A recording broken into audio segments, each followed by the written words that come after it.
अभी हम सम और एनी का यूजेज हम सीखेंगे। इसमें अगर आप देखेंगे कि एक सेंटेंस है, अगर उसमें आप देखें कि वो अगर इंट्रोगेटिव है तो वहाँ सम और एनी दोनों यूज़ हो सकते हैं, और कैसे होंगे वो आप देखते हैं। ठीक है, सवाल या जुमलों के साथ दोनों इस्तेमाल होंगे। वो कैसे इस्तेमाल होंगे अभी आप देखें। Do you have some good novels. ठीक है, अभी आप देखें कि इसमें आप सोच रहे होंगे कि इस जुमले में सम क्यों लगा, एनी क्यों नहीं लगा। तो जब आप किसी से उम्मीद रखते हैं कि वो हाँ कहेगा तो वहाँ सम लगाएंगे। अगर आपको पक्का यकीन है कि वो ना करे तो उसमें हम एनी लगाएंगे।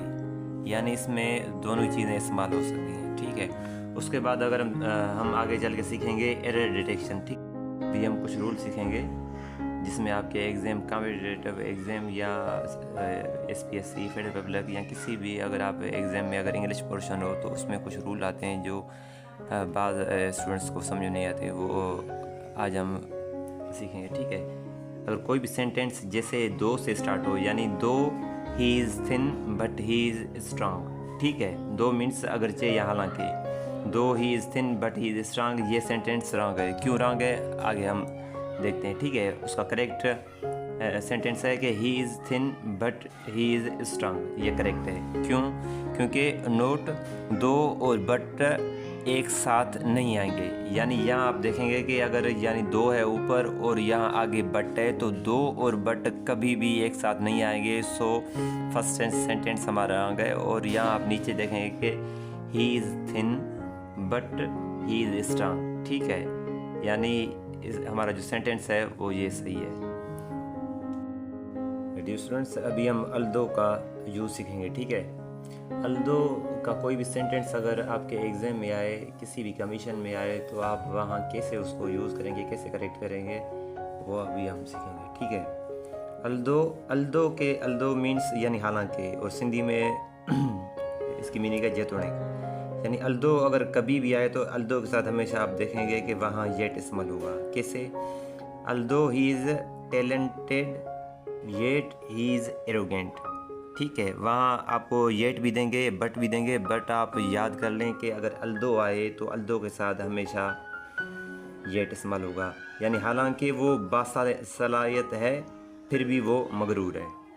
ठीक है, नोट यानी अल्दो के साथ हमेशा येट आएगा। उसके बाद आप देखेंगे कि अनलेस, यानी अनलेस का अगर हम यूज़ करेंगे और कैसे अनलेस का यूज़ होता है वो आप देखें। अनलेस मीन्स अगर नहीं, या जब तक ना, या सिंधी में इसकी मीनिंग है जैसी ताई न या जेकॾहिं न। ठीक है, इसका सेंटेंस है फर्स्ट के unless you can not try you can not succeed. ये अनलेस बहुत बार यूज़ हुआ है, यानी 5 to 15 में, और उसके अलावा फेडरल पब्लिक में, सिंध पब्लिक सर्विस कमीशन में, या कॉम्पिटिटिव एग्ज़ाम में वहाँ बहुत यूज़ है। ठीक है, unless you can not try you can not succeed, ये यानी इसका सेंटेंस है ये रॉन्ग है। क्यों रॉन्ग है अभी आप देखें इसका करेक्ट सेंटेंस।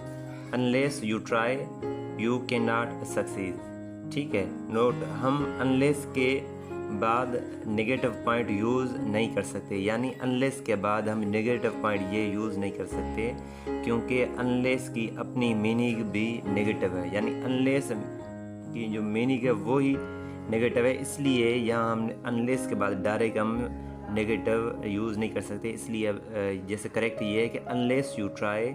हाँ, यहाँ अगर कामा के बाद दूसरा जो इसमें सेकंड पार्ट है वहाँ हम इसमें नेगेटिव यूज़ करेंगे, बट अनलेस वाले पार्ट में हम नॉट यूज़ नहीं करेंगे। ठीक है, और उसके अलावा आप देखेंगे कि unless you work hard you can not gate succeed, ये भी सेंटेंस इसका करेक्ट है, क्योंकि अनलेस यू वर्क हार्ड, यहाँ आप देखेंगे कि यहाँ हमने नॉट यूज़ नहीं किया, और सेकंड पार्ट में हमने यहाँ नॉट यूज़ किया है। ठीक है।